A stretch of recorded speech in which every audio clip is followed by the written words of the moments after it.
Mga kabataan, kailangan nyo mag-ingat baka mamaya kung ano pagagawin nyo sa taas. Kung sakaling mamatay, kailangan sa lamang ay kape at lapida. Okay? Yung sugod bahay. Para itong one for all for one. Sabihin nyo naman ang takaw-takaw ko. Nakakaiyak. Iyak ako. Wala akong pambayad. Grabe yung sahog ng pansit nila. Walang atay. Kuya, ano kukulangan po ako? Kakaiba yung chicken wings nila. Oh my God, grabe kuya, napapamura ako.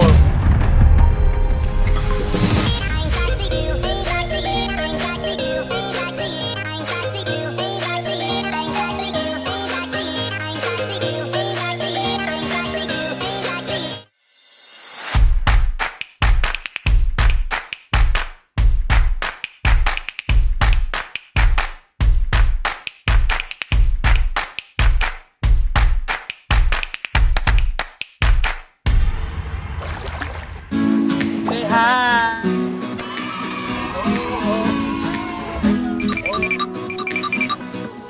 Ang gaganda niyo po. Say hi naman sa vlog!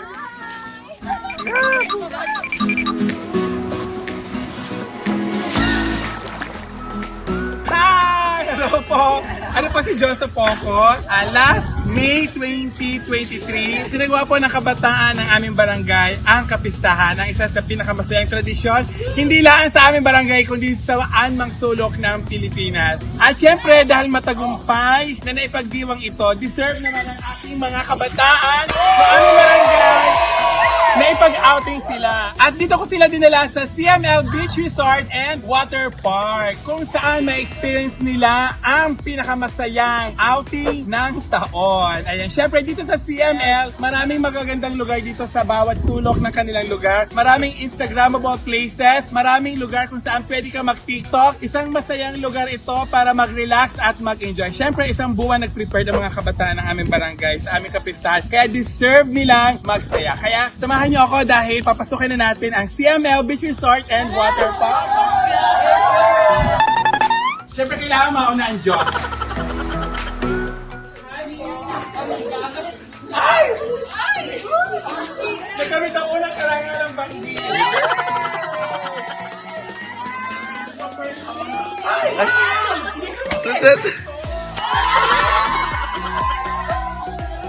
Ito palang regalo niya. Pero kaya ang laman. Wow! The perks of being Josa. Salamat po. Big Butters. At meron pa. Oh, pagmayaman. Ganyan kababait dito sa CML Beach Resort and Water Park. Kaya ko sila nila dito dahil hindi nila afford talaga. Hindi nila afford kaya gusto ko ma-experience nila ang kakaibang excitement at luxury na mararanasan nila dito sa CML Beach Resort. And I'm sure mag-i-enjoy naman talaga sila. At syempre, kailangan mo nilang mag-register dito sa kanilang front office. Hoy, mga paa niyo, magkubad kayo ng paa ninyo. Mamahit kayo. Hoy, joke lang, hoy. Oy, salamat po. Maraming salamat po.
Ayan, so kita niyo naman, mga taga Manila pa sila. Kaya sa lahat ng mga taga Manila, ayan, alam ko itong Batangas ang pinakamalapit na lugar kung saan kayo pwedeng mag-outing, mag-beach dahil dito napakalapit ng beach. Ayan, hindi pa kami white sand para alam nyo na. Black sand po, pero nakikita nyo naman kung gaano kalinis ang harap ng dagat ng CML. Mamaya ipapasyal ko kayo dyan.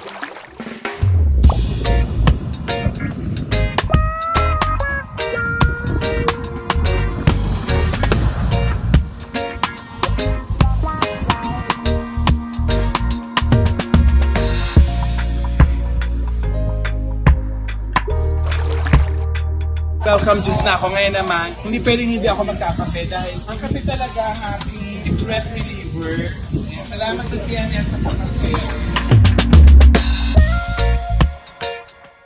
Yeah, sa mga kabataan dyan, nakatulad nila, alam ko marami na sila pinagdadaanan sa buhay. Alam ko nagso-soul searching sila. Gusto nila hanapin ang mga sarili nila. Gusto nila mag-move on, mag-unwind.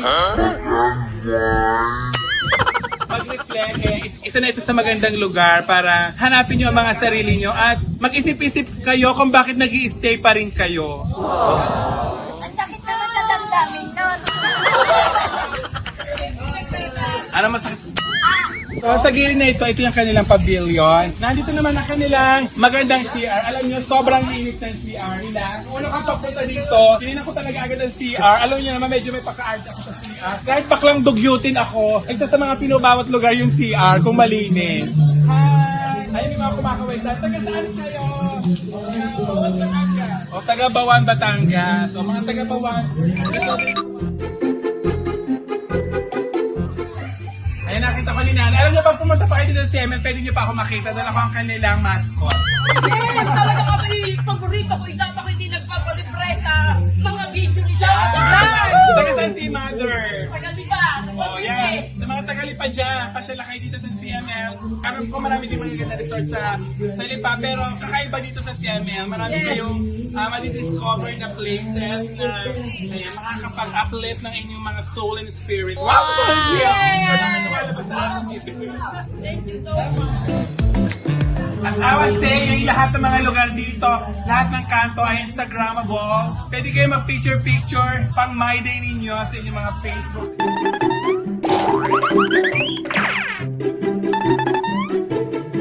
Oh my God, ang ganda dito. Ganda na picture dito ah. Meron tayong picture. Hindi nyo kung gano'ng kataas.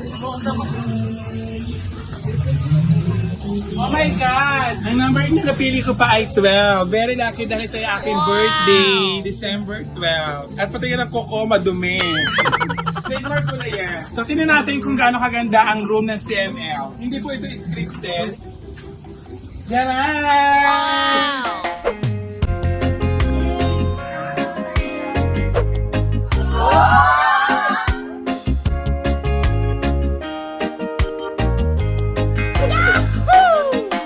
Naiiyak na po sila. Dahil sanay na po talaga sila sa cottage. Hindi pa po sila nakakapag-stay sa ganitong kalamig. And, syempre may isa pa tayong room. Kanina sa girls, ito naman na sa boys. Oh my God. Parang nahihiya naman ako. Wow!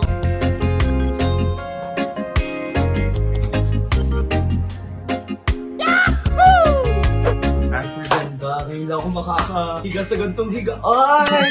Di ba parang naiiyak ka na? At least hindi na po sila lalamigin sa cottage. Pwede pag dilamig sila at inantok, pwede na sila matulog.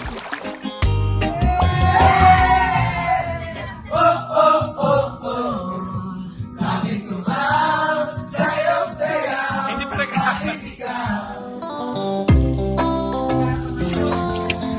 But it is baka naman naubos ng oras sa pagluluto.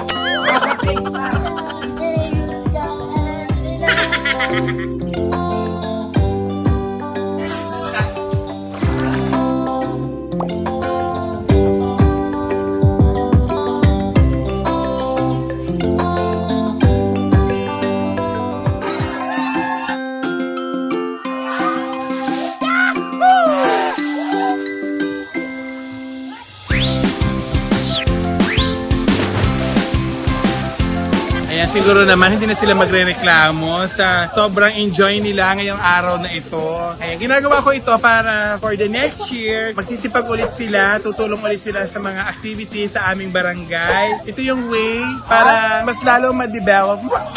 Ma-develop? Ano sinasabi ko? Para mas lalong umigting ang friendship, ang samahan ng mga kabataan ng barangay. Diga, makakatulong iyon. Mamaya, pag-uusapan nila yung mga galit nila sa isa't isa, yung mga tampuhan nila sa isa't isa. Kaya mamaya, aabangan ko ang suntukan nila.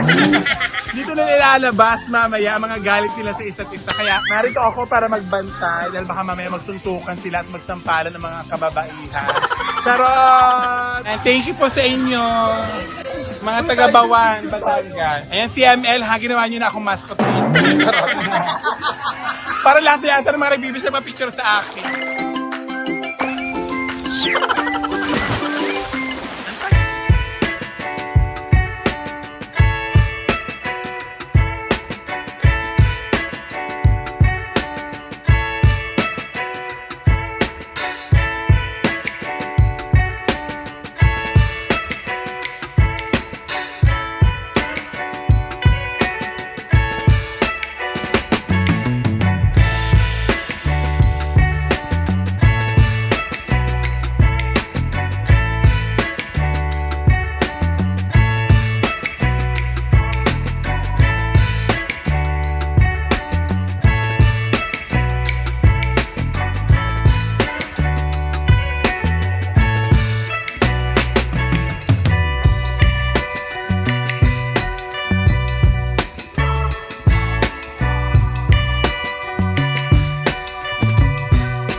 Ay, gaganda nyo po. Nakabidyo po kayo.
lalaki dito. Hindi pati mga pagkain nila ay nako, sobrang sarap. Kaya ipapakita ko sa inyo ang mga pagkain na kakainin ko dito. Kayong sugod bahay, para itong one for all for one. Sabihin nyo naman ang takaw-takaw ko. Nakakaiyak. Iyak ako. Wala akong pambayad. Grabe yung sahog ng pansit nila. Walang atay. Kuya, nakukulangan po ako. Nakaiba yung chicken wings nila. Oh my God, grabe kuya, napapamura ako.